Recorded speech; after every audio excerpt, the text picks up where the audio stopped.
लोक शर्मा आप ही से करते हैं, हिंदुत्व से दूरी सेकुलरिज्म है या वोट बैंक की चिंता, हाँ या ना?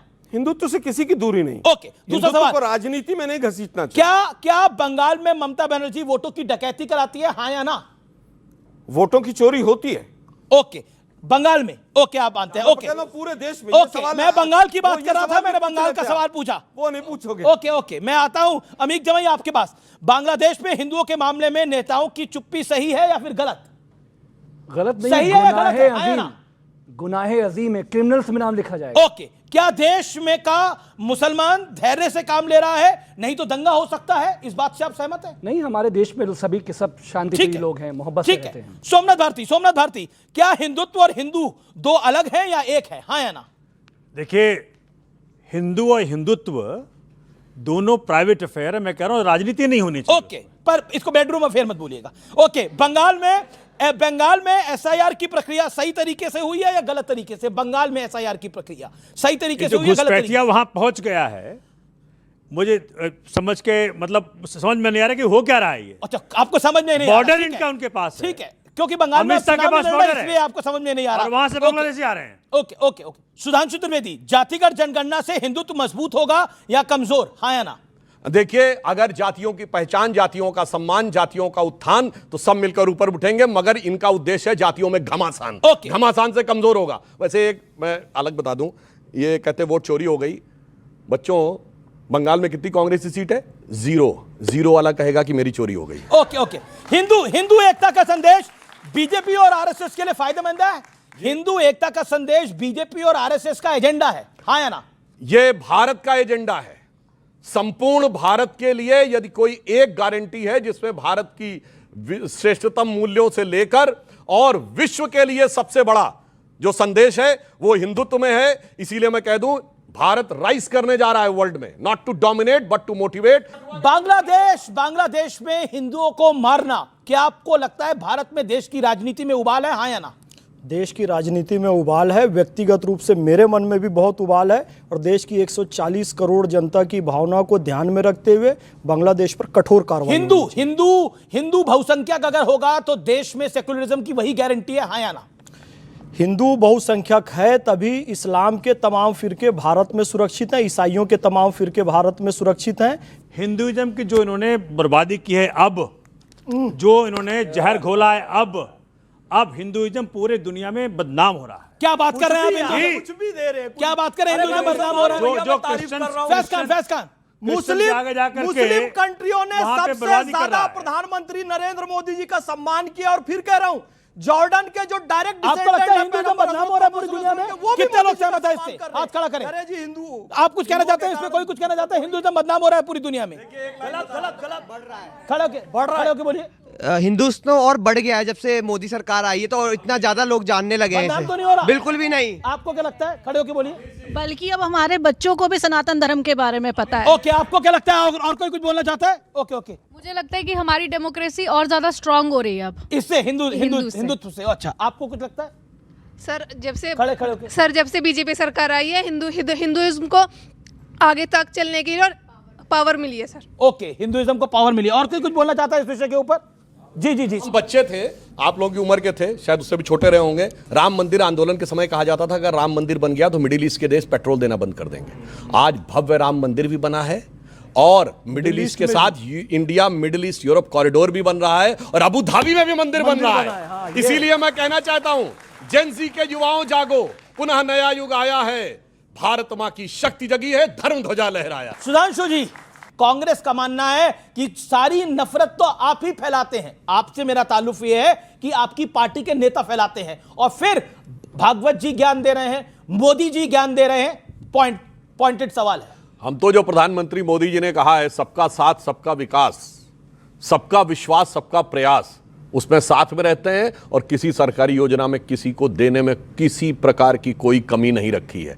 और भले ही कोई वोट दे या ना दे, हेमंता विश्व शर्मा जी ने यहां तक कह दिया कि लोगों ने मुझसे कहा कि मैं किडनी दे दूंगा, वोट नहीं दूंगा, ठीक है, फिर भी उनको दिया जा रहा है। मुझसे ज्यादा, इससे ज्यादा उदारता नहीं हो सकती। मगर वो लोग हमसे कह रहे हैं कि हम लोग समरसता की बात नहीं करते हैं, जिनके लिए ओसामा जी थे, हाफिज साहब था, याकूब मेनन की जुडिशियल किलिंग हुई थी, अफजल हालात का मारा था, इशरत जहां बेटी थी, जाकिर नायक शांति का मसीहा था, भारत का सेना अध्यक्ष सड़क छाप गुंडा था, हैं? वो लोग आकर हमसे ये कह रहे हैं कि उनसे हमें शांति का, सौहार्द का पाठ पढ़ाना चाहिए और भारत तेरे टुकड़े होंगे इंशाअल्लाह वाले लोग भटके हुए नौजवान थे। वो तो एक सेकुलर ब्रिगेड थी, उसमें ऐसी कौन सी बात है। और सर तन से जुदा का नारा तो एक सुंदर सेकुलर संगीत था, इसलिए उसका विरोध करने की कोई आवश्यकता नहीं थी। इसको देखकर हमें पंचतंत्र की वो कहानी याद आती, मैं कैविएट लगा कह रहा हूं, किसी को व्यक्तिगत नहीं कर रहा हूं, जिसे कहते हैं रंगा हुआ सियार। वो जब अपना भेष बदल के आता है और प्रवचन देने लगता है तो सबको पता है कि कौन क्या करने आया। आज मैं हिंदू समाज से यह कहना चाहता हूं जी जी जी कि रामायण की कथा याद रखिए, जब सीता माता का हरण करने के लिए रावण आया था तो राक्षसी वेश में नहीं आया था, अपने असली वेश में नहीं आया था, साधु का वेश धर के आया था। तो आज भी बहुत सी ऐसी शक्तियां हैं जिनके अंदर कुछ और है और बाहर कुछ और, मतलब अंदर से कुछ और बाहर से कुछ और नजर आते हैं। बाखुदा शक्ल से आगे आप खुद समझ पाते हैं। ओके ओके जी जी जी। आलोक शर्मा, मोहन भागवत साहब को मैं कोट कर रहा हूं। मोहन भागवत कहते हैं जिस इलाके में आप रहते हैं वहां हिंदुओं को अपना आपके दोस्त होना चाहिए। हम सभी हिंदुओं को एक मानते हैं। दुनिया हिंदुओं के बीच जाति, भाषा, क्षेत्र और सांप्रदाय के आधार पर देखती है। दुनिया जिनके बीच अंतर करती है, आपके उन सभी वो सभी लोग दोस्त होने चाहिए। वो कहते हैं हिंदुओं में एकता जरूरी है और यही सेकुलरिज्म की सच्ची गारंटी है। सबसे पहले तो सभी को नववर्ष आया है, सबको बहुत बहुत शुभकामनाएं। लेकिन केवल हिंदुओं में एकता क्यों हो, क्या भारतीयों में एकता नहीं होनी चाहिए? मोहन भागवत जी को थोड़ी सी भी लज्जा नहीं आती, केवल एक वर्ग की बात करते हैं वो। क्या भारतीयों में एकता रहे, एक बयान नहीं आना चाहिए था? आपने कहा कि 2026 का ट्रेलर आ गया है और विजन पता नहीं क्या क्या चला रहे हैं अब टीवी पे। बड़ा दुर्भाग्यपूर्ण है कि अगर यही ट्रेलर है कि जो पिछले 70-80 साल 100 साल से करते आ रहे हैं वही अगले साल भी करेंगे, डिवाइड एंड रूल, हिंदू और मुसलमान, तो ये ट्रेलर आने वाली युवा पीढ़ी के लिए खतरनाक है। इन्होंने बिल्कुल सही कहा कि कुछ लोग साधु के वेश में आते हैं। अब चुनाव से पहले कौन साधु के वेश में आता है वो पूरा देश जानता है। कभी किसी गुफा में जाके बैठ जाओ, किसी मंदिर में जाके माला लेके, और कभी कहीं पूरा देश जानता है कौन साधु के वेश में जाता है, जो अपनी एंटायर पॉलिटिकल साइंस की डिग्री भी नहीं दिखाता है, पीएम केयर फंड का हिसाब भी नहीं देता है, तो पूरा देश जानता है।